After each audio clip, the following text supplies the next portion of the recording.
Ward number 17માં corporator વિપુલભાઈ સુહાગિયાનો રાશનની દુકાને ગયેલા એક સગર્ભા બહેનને ફોન આવ્યો કે રાશન પૂરું આપતા નથી અને વારંવાર ધક્કા ખવડાવે છે દુકાનદાર. તાત્કાલિક સાથી કોર્પોરેટરો રચનાબેન હીરપરા અને કાર્યકર્તાઓની ટીમ સાથે તે વિસ્તારની દુકાન નંબર 123 પર તે લોકો પહોંચ્યા.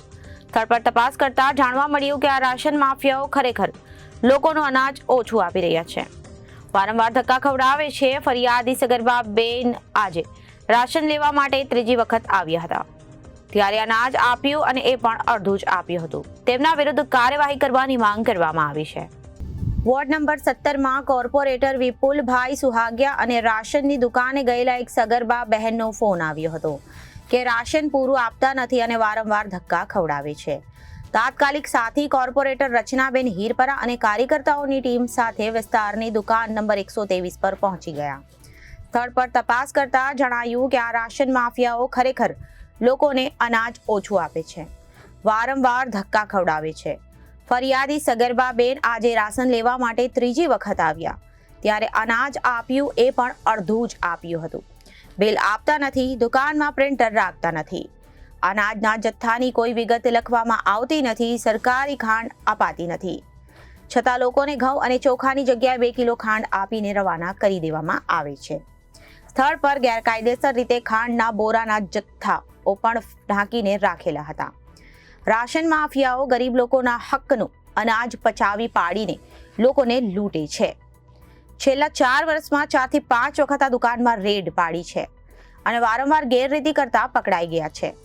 છતાં આ રાશન માફિયાઓનો વાળ વાંકો થતો નથી, કેમ કે આ રાશન માફિયાઓ વિરુદ્ધ કોઈ કાર્યવાહી થતી નથી. કોણ આ રાશન માફિયાઓને છાવરે છે? કોની કૃપાથી આ રાશન માફિયાઓ બિંદાસ્ત લોકોના હકનું અનાજ પચાવી પાડીને મોતથી ધંધો કરે છે? શું સત્તા પક્ષના ધારાસભ્યો, મંત્રીઓ આ રાશન માફિયાઓ સાથે મળીને ભાગીદારીમાં ધંધો કરે છે? કેમ આ રાશન માફિયાઓ વિરુદ્ધ કોઈ કાર્યવાહી કરવામાં આવતી નથી? ચૂંટણી સમયે મોદીના ફોટાવાળા થેલાઓ આપીને માત્ર માર્કેટિંગ જ કરવામાં આવે છે અને વાહવાહી લૂંટવામાં આવે છે, પરંતુ લોકોના હકનું અનાજ ખાઈ જતા આ રાશન માફિયાઓ વિરુદ્ધ ક્યારે કાર્યવાહી થશે તે જોવું રહ્યું છે. ચોખા ગાડી નહીં આવી છે, બપોરે તો ચોખા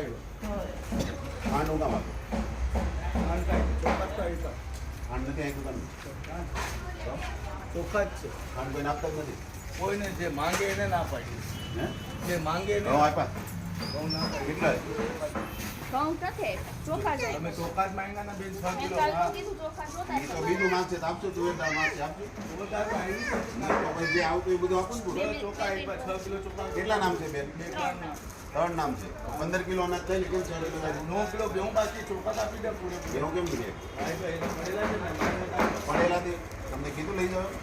પૈસા આપી દે. માંગી તો જ આપવાના ને તમારે આપી દેવાનું. હું કઈ મને હોય જે માંગે ઓછું આપી દે. ભરવા પાત્ર હોય તમારે આપી દેવાનું. માંગે તો જ આપવાનું. 9 કિલો ઘઉં બાકી. એને જે આપવાનું છે આપી દેવાનું. 9 કિલો કેવું નહીં આપે એટલે તારે વેચી નાખવાનું ને પછી. તો કે ચોખા 2-4 કિલો વધારે માંગે તો નવું લઈએ. એ વધારે આમાં મેં 4 કિલોનો બતાવ્યો. કેટલા આપ્યા ચોખા બેન?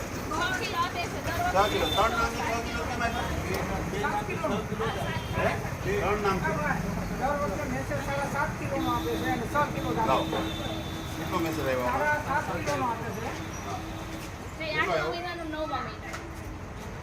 કેટલું છે? આ તો આ મહિનો. તારે લગભગ 9 કિલો ઘઉં દે દે. નહીં દે નહીં તો કેમ દેતા નથી એમ કહું છું. દઈ દે ઘઉં માંગે તો બાપુને થોડી ખબર છે કે ગ્લાસ નહીં માંગો નહીં. અમને ખબર જ નથી શું વસ્તુ આવે બે છે. 9 કિલો ઘઉં દે. બરાબર. તારું પ્રિન્ટર ક્યાં છે? કેમ? અરે કેટલા વર્ષથી બગડેલું છે? લાવો બધો રિપોર્ટ લાવો. રિપોર્ટ લાવો. આમ જુઓ. ફોન કરો લા મામલતદાર ડેપ્યુટી મામલતદાર. અમે ભાઈને હેરાન કરવા નથી માંગતા, પણ મારો ત્રીજો દફો છે મારી આ. 4 નામ છે. પહેલા 20 તારીખ કીધું, 20 તારીખ આવ્યા તો કે 23 તારીખ આવું છું. કેમાં ઓછું આવે